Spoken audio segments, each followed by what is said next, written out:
The Teacup Story. There is a couple who go to England to shop in the beautiful stores. They both like antiques and pottery, and both especially enjoy teacups. This is their first wedding anniversary. One day in this beautiful shop they saw a beautiful cup. They said, "May we see that? We've never seen one quite so beautiful." As the lady handed it to them, suddenly the cup spoke. "You don't understand," It said, "I haven't always been a teacup. There was a time when I was red and I was clay. My master took me and rolled me and patted me over and over, and I yelled out, 'Let me alone,' but he only smiled. Not yet. Then I was placed on a spinning wheel, and suddenly I was spun around and around and around. 'Stop it! I'm getting dizzy!' I screamed. But the master only nodded and said, Not yet. Then he put me in the oven. I never felt such heat. I wondered why he wanted to burn me, and I yelled and knocked at the door. I could see him through the opening, and I could read his lips as he shook his head. Not yet. Finally the door opened, he put me on the shelf, and I began to cool. "There, that's better," I said. And he brushed and painted me all over. The fumes were horrible. I thought I would gag. "Stop it, stop it!" I cried. He only nodded. Not yet. Then suddenly he put me back into the oven, not like the first one. This was twice as hot, and I knew I would suffocate. I begged. I pleaded. I screamed. I cried.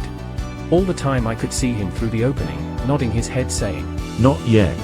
Then I knew there wasn't any hope. I would never make it. I was ready to give up. But the door opened and he took me out and placed me on the shelf.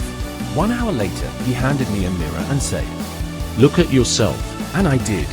I said, "That's not me, that couldn't be me. It's beautiful. I'm beautiful. I want you to remember." Then, he said, I know it hurts to be rolled and patted. But if I had left you alone, you'd have dried up. I know it made you dizzy to spin around on the wheel. But if I had stopped, you would have crumbled. I knew it hurt and was hot and disagreeable in the oven. But if I hadn't put you there, you would have cracked. I know the fumes were bad when I brushed and painted you all over.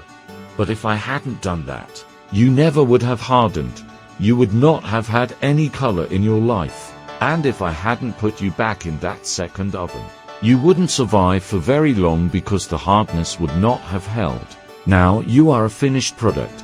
You are what I had in mind when I first began with you. Moral of the Teacup Story.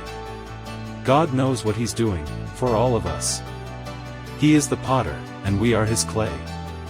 He will mold us and make us, so that we may be made into a flawless piece of work, to fulfill His good, pleasing, and perfect will. Therefore what God has joined together, let no one separate. May the Teacup Story become our story as we willingly yield to our potter's hand. Lesson from the Teacup Story. This Teacup Story illustrates what Jeremiah wrote by the inspiration of God. The word which came to Jeremiah from the Lord saying, Arise, and go down to the potter's house, and there I shall announce my words to you. Then I went down to the potter's house, and there he was, making something on the wheel. But the vessel that he was making of clay was spoiled in the hand of the potter, so he remade it into another vessel, as it pleased the potter to make. Then the word of the Lord came to me saying, Can I not, O house of Israel, deal with you as this potter does, declares the Lord. Behold, like the clay in the potter's hand, so are you in my hand, O house of Israel. Jeremiah 18 verses 1-6.